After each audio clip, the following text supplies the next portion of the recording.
Hey, what's up guys? Our workout today is going to start off with 2 minutes of cardio of your choice. You guys can pick what you want to do there, whether it's a single movement or multiple movements. Key thing with this is we want to just slowly introduce the body into some intensity gradually as we kind of warm the body up.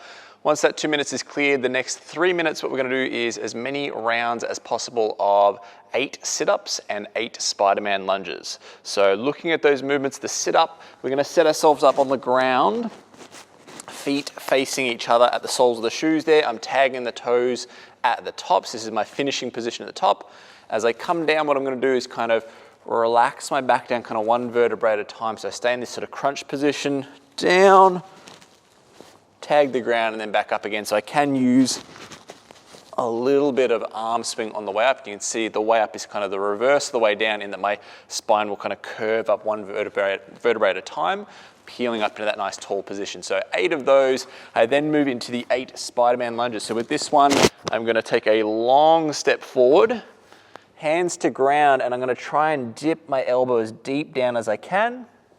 I'm going to come out of that one and switch to the other side. Down, dip that elbow.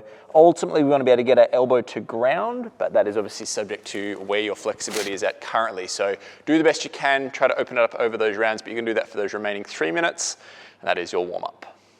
Hey, what's up guys? I hope you're all keeping well out there. We're having a look at the build workout now. This one has a 12-minute timer on it, and we're looking at doing around every 3 minutes. So this one's going to be mostly focused around our midline strength. So 2 movements we're going to go back and forth between. The first one is lying leg raises. So that's going to be on the ground, and we're going to do 15 reps of that one. The second one is a slow dumbbell slide. So if you've done dumbbell slides before, it's the same technique, but the tempo is much slower. So deliberately taking your time with it. What we hopefully will see is that our 3-minute window that we're going to be working in each time, we take about nearly 2 minutes doing the actual work itself, and then we have about a minute's break before we start the next round.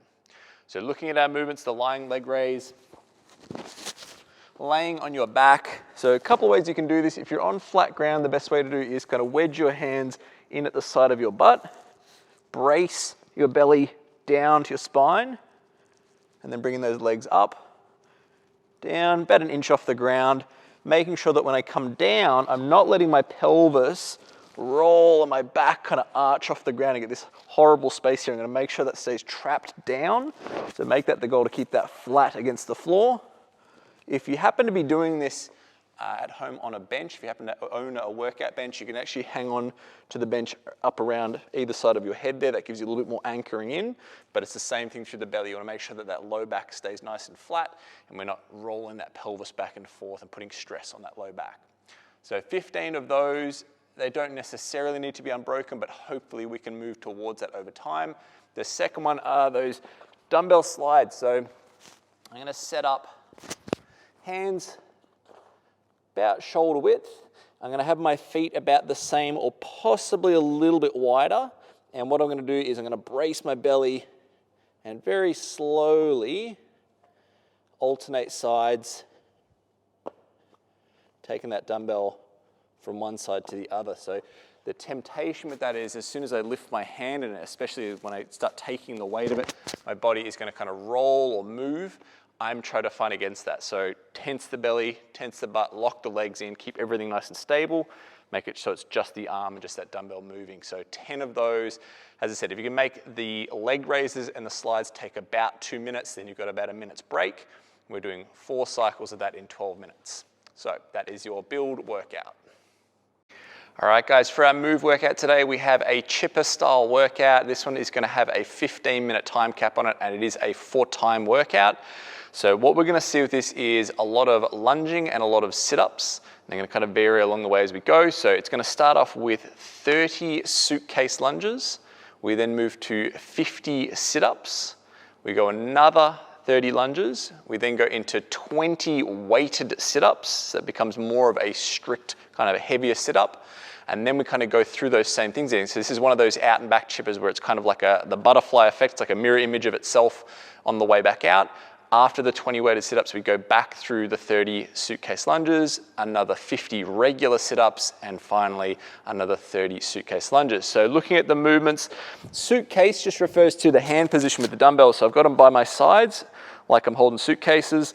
Nice tall posture, and from here, either forwards or backwards, or if you want to do them walking, it's up to you.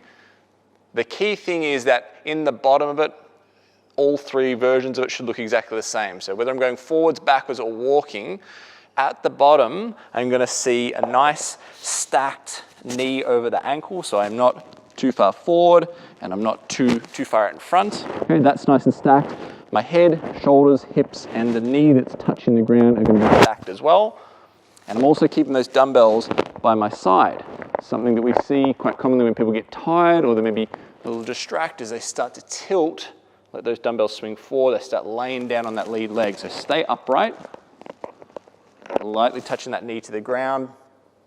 That movement doesn't change. So that is a reoccurring one. The technique doesn't change all the way through.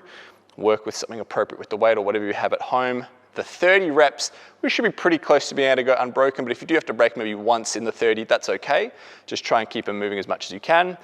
The other two movements we're going to see is the non-weighted and then the weighted sit-up. So when we do the sets of 50 where they're second movement in and then the second last movement out, this one we're going to use quite a bit of momentum. So notice that arm swing. I'm kind of throwing the weight forward. I'm making it more of a whole body movement rather than just my abs doing the work. I'm going to get those lats, get those arms involved to shift the weight, create some speed. Obviously it's higher numbers doing 50, so we want to be able to burn through them pretty quick. When we get to the weighted one though, I'm going to slow things down a little bit. So I've got that dumbbell close in. Okay, it's keeping it close, making sure I'm not using that weight to counterbalance myself up and make it easier. I want to make it harder on myself, so keep tight to the body, and that is going to be a slower cadence. So 15 minutes on that one, guys. Have fun with it. That is your move workout.